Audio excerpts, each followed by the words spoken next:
મને સમાજની નહીં પડી એવું સોશિયલ મીડિયામાં મોટાભાગના લોકો પોસ્ટ કરતા હોય, જ્યારે ફ્રીડમની વાત કરતા હોય ત્યારે બોલતા હોય. પણ મોટાભાગના લોકોને સમાજની પડી છે. સમાજ એટલે શું છે?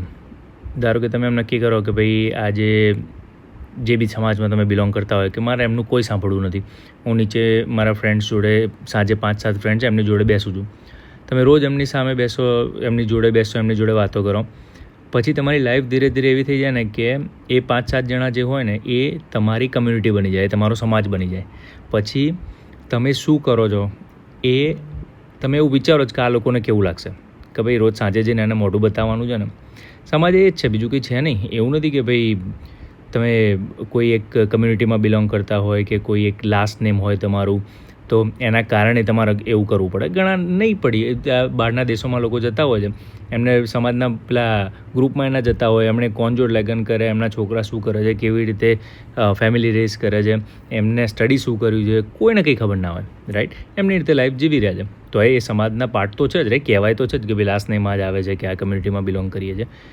પણ જે પ્રેક્ટિકલ ફેસ કરીએ છીએ આપણે જે સમાજ કે જેવી કમ્યુનિટી, એ બેઝિકલી તમે કયા લોકો જોડે ટાઈમ સ્પેન્ડ કરો છો સૌથી વધુ, કે બધો ટાઈમ તમે તમારું સર્કલ કયું છે કે જેની બહાર તમારે જવાની જરૂર નહીં પડતી, એ તમારો સમાજ થઈ ગયો.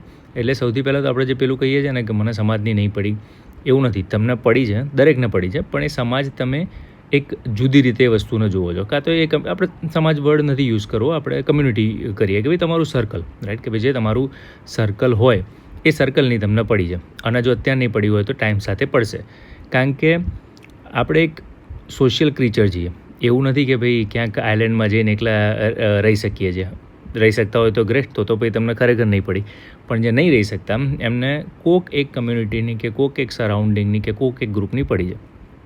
હવે ડિસાઈડ એ કરવાનું છે કે કયા સરાઉન્ડિંગમાં તમારે રહેવું છે. તમે એ ડિસાઇડ કરી શકો કે કોની જોડે તમારે ટાઈમ સ્પેન્ડ કરવો છે, રાઈટ? સાંજે જે 7 ફ્રેન્ડ હોય, હવે એમાંથી 5 એવા હોય કે જે નેગેટિવિટી વિશે વધારે વાત કરતા હોય, રાઈટ? કે ભાઈ લાઈફમાં કંઈ નહીં થવાનું ને સીધા રસ્તે કંઈ ના થાય ને શોર્ટકટ સિવાય દુનિયા નથી ના, એ બધી વાતો કરતા હોય, તો તમે ધીરે ધીરે એવા થઈ જાઓ. અને જો તમે એવા ના થાવ, તમે એમ કહો કે ના આપણે તો છે ને મહેનત કરવાની, આટલા સેવિંગ કરવાનું, આવું ઇન્વેસ્ટ કરવાનું, તો એ સમાજ એ જે 5 જણાનું કે 7 જણાનું ગ્રુપ છે એ તમને એક્સેપ્ટ નહીં કરે, રાઈટ? તો તમારે ડિસાઇડ કરવાનું કે તમારે જે નોલેજ તમે લો છો, ઓનલાઈન લો કે જોબ ઉપરથી લો કે સ્ટડી કરીને લો કે કોઈની જોડે વાત કરીને લો, એ નોલેજ આવ્યા પછી તમારે કઈ દુનિયા ક્રિએટ કરવી છે અને એ દુનિયા તમે જેમની જોડે સૌથી વધુ ટાઈમ સ્પેન્ડ કરો છો એ એક્સેપ્ટ કરશે કે નહીં. અને જો એ નહીં કરે તો તમારે એ સમજવાની જરૂર છે કે કયા લોકો જોડે તમારે હેંગઆઉટ કરવું. આપણે નાના છોકરાઓને કહેતા હોય છે, રાઈટ, કે ભાઈ કેવા ફ્રેન્ડ્સ બનાવવા. પણ આપણે ડિસાઇડ કરીએ છીએ કે તમારે કેવા લોકો જોડે સાંજે કે દિવસ દરમિયાન કે જોબ કે વીકેન્ડમાં કે ફરવા જાઓ ત્યારે કયા લોકો જોડે તમે ફરો છો. તમને આમ જોઈને એવું લાગે ને કે ભાઈ આની વિચારસરણી એ દિશામાં જઈ રહી છે, કે આ માણસ એ રીતે વિચારે છે કે જે મારી જોડે મેળ નથી જ ખાતું. તો તમે જેમ જેમ ટાઈમ જશે ને એમ ભલે તમને લાગશે કે તમે ફ્રી થઈ ગયા, કોઈ તમારા સમાજના ફંક્શનમાં તમે નહીં જતા હોય, પણ જે તમને પહેલાં જે કદાચ બંધન લાગતું હતું મગજમાં કે આ તો આ લોકો આવું કહે છે એટલે મારા ટાઈપની લાઈફ જીવવી પડે, એ વસ્તુ તમારા સરાઉન્ડિંગ કરી દેશે તમને. એટલે સમાજ બદલવાની કે સમાજ ચેન્જ કરવાની કે સમાજને ઓપોઝ કરવાની જરૂર નથી.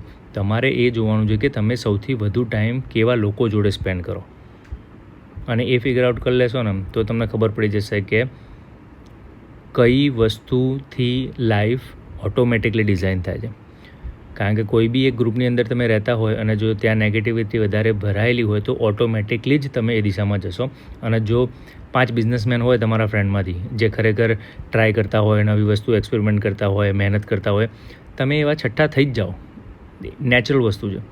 એટલે એ જે પેલું આ લોકો મને જજ કરે છે એટલે હું એમની જોડે નથી હેંગઆઉટ કરતો, એ કાઢીને તમારે કઈ ટાઈપની લાઈફ ક્રિએટ કરવી છે અને એ લાઈફ તરફ જવા માટે કયા લોકો મહેનત કરી રહ્યા છે, કાં તો એ લાઈફ કયા લોકોની ઓલરેડી છે એમની જોડે હેંગઆઉટ કરવાનું ચાલુ કરી દેશો ને તો એ તમારું એક નેચરલ સ્ટેટ ઓફ લિવિંગ થઈ જશે કે બીઈંગ થઈ જશે, કે ટાઈમ સાથે તમે ધીરે ધીરે એવા થઈ જ જશો. એટલે બહુ ડ્રામેટિક વસ્તુઓ સાંભળો ને ઓનલાઈન ને પછી એનાથી બધાના દુશ્મન નહીં બનાવી લેવાના. બધા તમારા સારા માટે કે ખરાબ માટે જે તમે છો એ બેઝડ ઉપર સામેવાળો બનશે. ઘણા લોકોને એવું હોય કે ભાઈ મારે ખાલી આરામથી શાંતિથી જીવન ગુજારવું છે કે ભાઈ જોબ કરીને આવ્યો અને મારે વાત કરવી છે, મેન્ટલ હેલ્થ મારી સારી રહે અને બસ શાંતિથી જીવવું છે મારે. તો એવા ફ્રેન્ડ જોડે હેંગઆઉટ કરો. તમારે ખરેખરમાં જો એવી જ લાઈફ ક્રિએટ કરવી હોય એમાં કશું ખોટું નથી, but you have to be very aware કે તમારે કઈ ટાઈપની લાઈફ જીવવી છે અને બનાવવી છે, અને એ પ્રમાણે તમારું સરાઉન્ડિંગ નક્કી કરો તો લાઈફ ઓટોમેટિકલી એ દિશામાં જવાની ચાલુ થઈ જશે.